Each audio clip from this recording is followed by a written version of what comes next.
kita masuk pada materi yang ke-23, yaitu manajemen device dan data collection.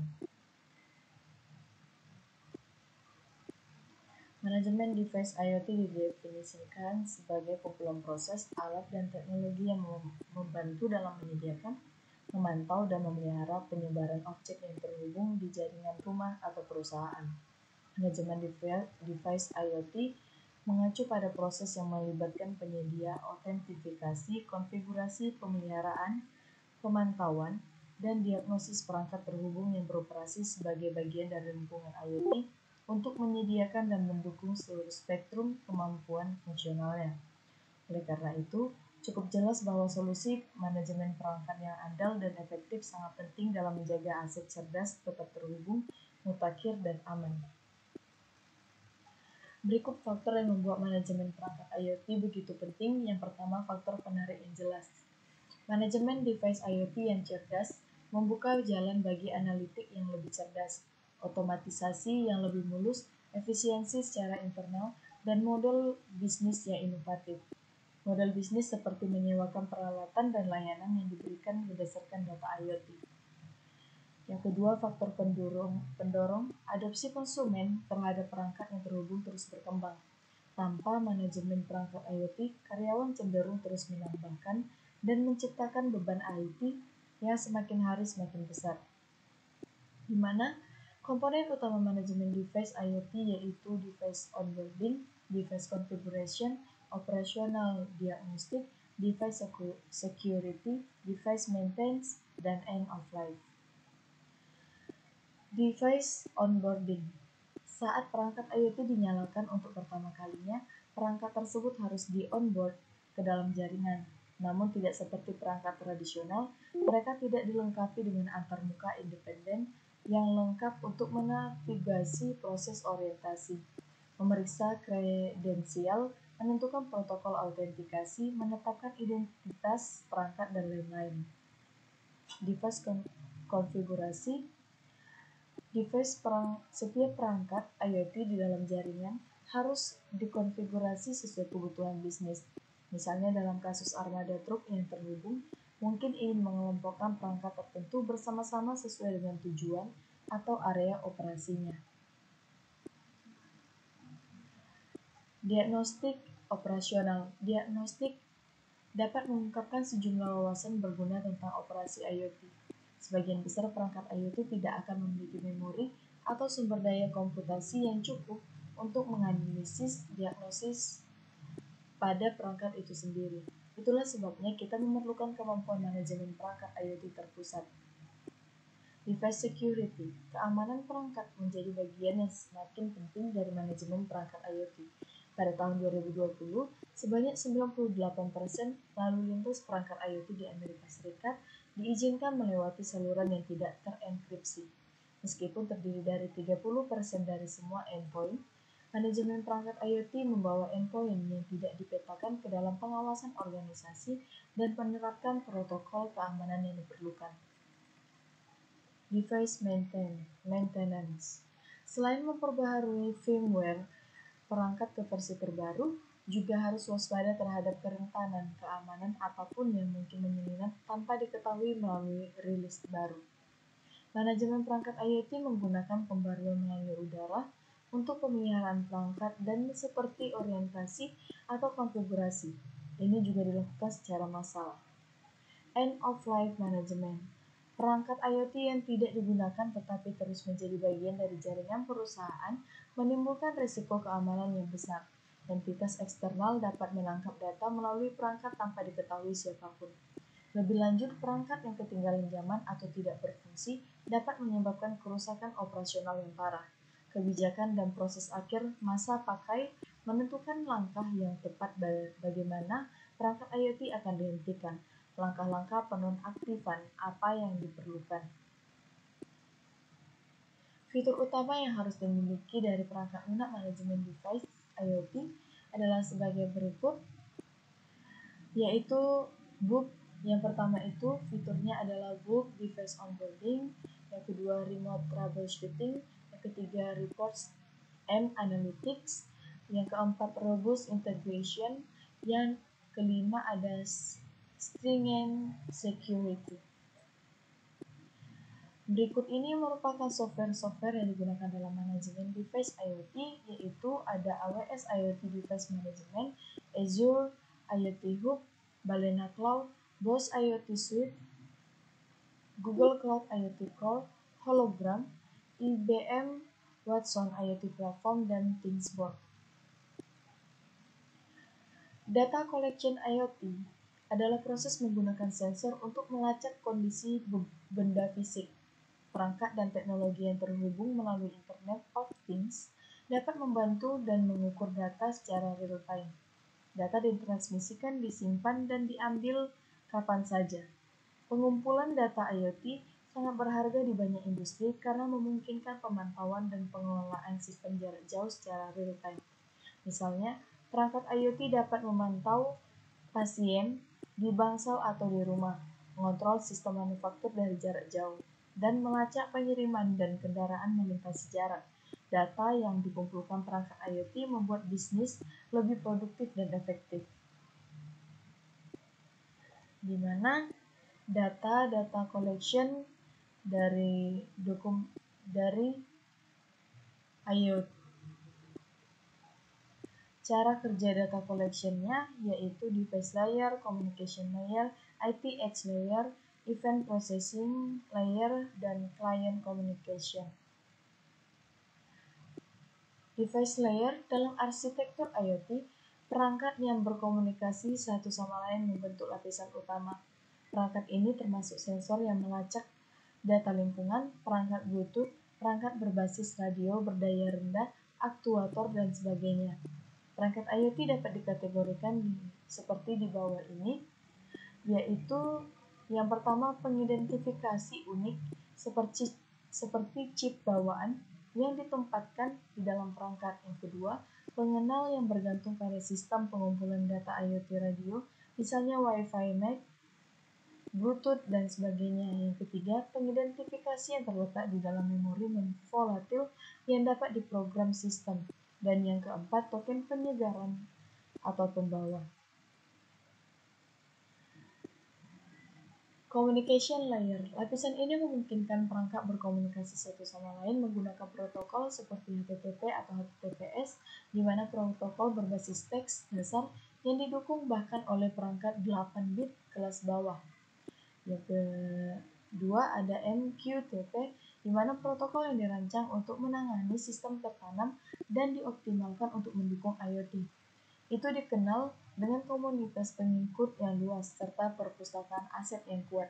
Yang ketiga ada CoAP, didasarkan pada semantik HTTP dan mencetak lebih banyak jejak. Dibandingkan dengan MQTT, CoAP lebih sulit untuk terhubung ke firewall dan memiliki dukungan perpustakaan yang lebih buruk. IT Edge Layer. Lapisan ini terdiri dari perangkat keras, firmware, dan sistem operasi perangkat IoT. Layer ini bertanggung jawab untuk membaca sensor yang terpasang ke perangkat dan mengubah status perangkat, katakanlah saat perintah suara terdeteksi. Event Processing Layer. Lapisan ini memproses dan menyimpan data yang dikumpulkan dari perangkat IoT. Proses lain yang terjadi pada lapisan ini antara lain pembersihan data, menambahkan metadata ke data IoT, mengatur data insight. Lapisan pemrosesan peristiwa dapat dibangun melalui aplikasi sisi server yang didukung database seperti alat JAX RS. Membuat lapisan ini dengan menggunakan layanan cloud IoT untuk memproses dan menyimpan data IoT. Client Communication Layer. Lapisan ini mentransfer data dari perangkat ke pengguna. Ini bertindak sebagai jembatan antara database back-end dan antarmuka front-end untuk pengguna akhir data. Data ini keluar dari sistem melalui API, mesin ke mesin yang menyampaikan wawasan IoT ke pengguna akhir melalui web atau aplikasi seluler. Tipe data collection IoT yaitu ada equipment data, environmental data, dan submetering data. Di mana Equipment data adalah jenis data yang memungkinkan deteksi kesalahan waktu nyata, jadwal berbasis runtime, dan pemeliharaan prediktif sehingga menghemat biaya energi, meningkatkan produktivitas, dan memperpanjang masa pakai peralatan. Data peralatan dapat dipusatkan dalam satu platform sehingga staf, manajemen, dan vendor di lokasi dapat berada di halaman yang sama dan data dapat digabungkan ke dashboard eksekutif. Environmental data. Sensor IoT dapat digunakan untuk melacak berbagai aliran data di dalam gedung. Suhu, kualitas udara, aliran orang, kelembapan, atau pergerakan. Kumpulan data ini terutama digunakan untuk proaktif untuk masalah kenyamanan penghuni dan menghindari skenario bencana seperti kebocoran dan banjir. Submetering data. Perangkat submetering digital yang terhubung ke internet membantu mengotomatiskan proses submetering utilitas yang menghabiskan biaya, menghilangkan kesalahan, dan menghasilkan tagihan segera setelah periode penagihan berakhir. Submetering memberikan transparansi kepada pemilik portofolio untuk tingkat pemulihan pengeluaran kas mereka. Tantangan data collection IoT. Yang pertama itu ada keamanan. Sepanjang tahap pengumpulan, pemrosesan, dan penyimpanan data, keamanan menjadi perhatian utama. Karena banyak data yang terlibat mungkin sensitif, upaya substansial harus dilakukan untuk melindunginya dari invasi. Yang kedua, kesesuaian. Sistem IoT sangat bervariasi dalam arsitektur dan protokol. Banyak alat mungkin tidak dapat mendukung data dan informasi sensor dari perangkat Internet of Things custom. Yang ketiga, kumpulan data besar. Pengumpulan data IoT biasanya melibatkan pengambilan sejumlah besar aliran data. Selain itu, data harus disiapkan agar tim dapat mengumpulkan beberapa wawasan yang berguna. Perlunya strategi fleksibel yang mengoptimalkan pengumpulan, penyimpanan, persiapan, dan ekstrapolasi data.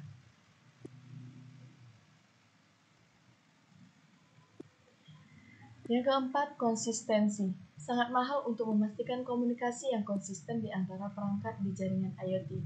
Aktivitas lain seperti pemrosesan informasi, penyimpanan, dan prosedur umpan balik primitif tidak mudah dijalankan setiap hari tanpa henti. Pentingnya data collection, yaitu yang pertama itu adalah untuk pengalaman penggunaan yang lebih baik.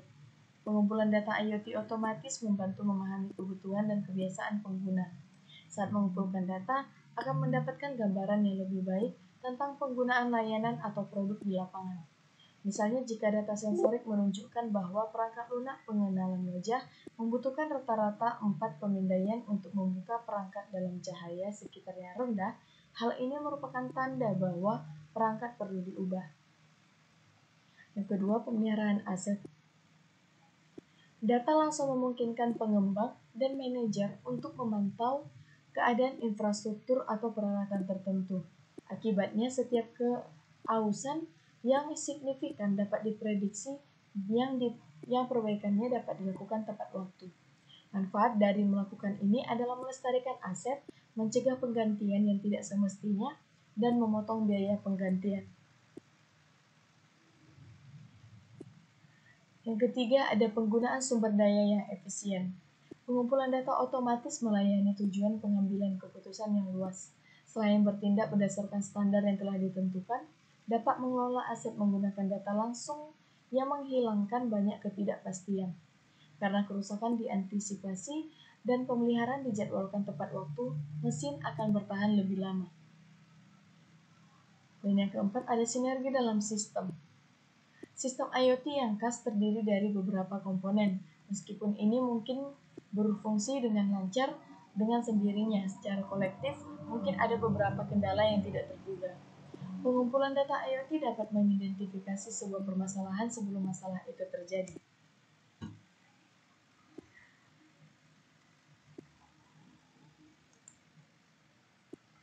Pada pertemuan sebelumnya kita sudah sampai dalam mengumpulkan data dari dua device. Di pertemuan kali ini, kita akan melanjutkan dengan menambahkan satu device lagi. Suhu dan kelembapan yang kita pantau ada di 3 tempat. Baik, dengan begitu kita masuk pada device group.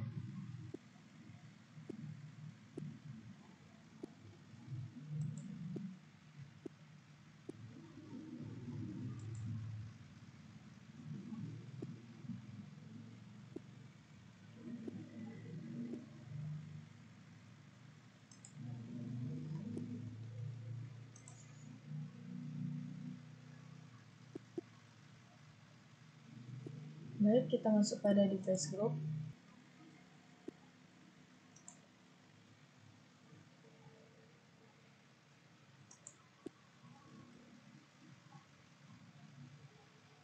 Kita akan menambahkan lahannya lagi, device-nya yaitu dengan nama lahan 3. Lalu kita add.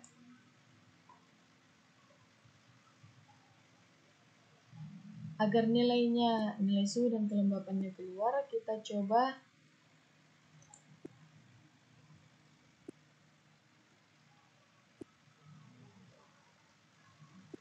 untuk copy access token.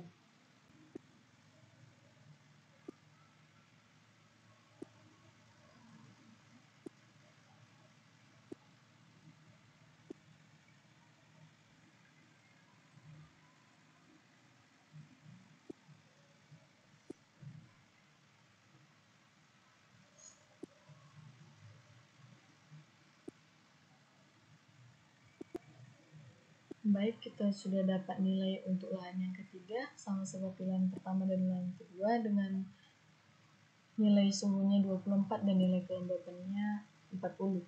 Kita akan coba lihat di thingsboard-nya dan nilainya sudah keluar. Baik, kemudian kita akan membuat dashboard group.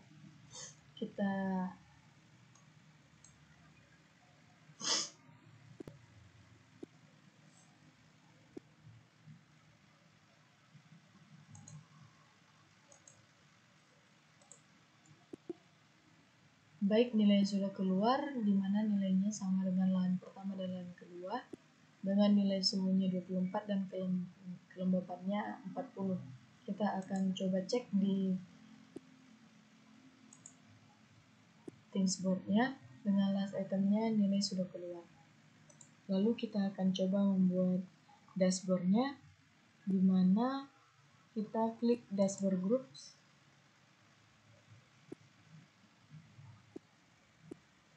Klik all.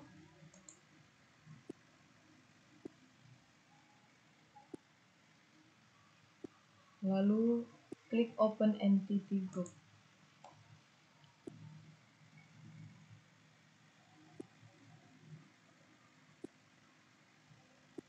Kemudian kita klik tanda tambah. Dan kita akan beri nama dashboard sesuai dengan project yang sedang kita kerjakan. Kita coba buat nama projectnya itu monitoring suhu dan kelembapan budidaya jamur.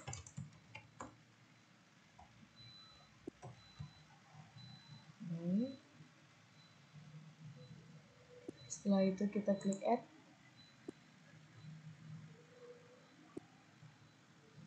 Maka dashboard sudah selesai dibuat dan kita dapat melakukan pengecekan secara berkala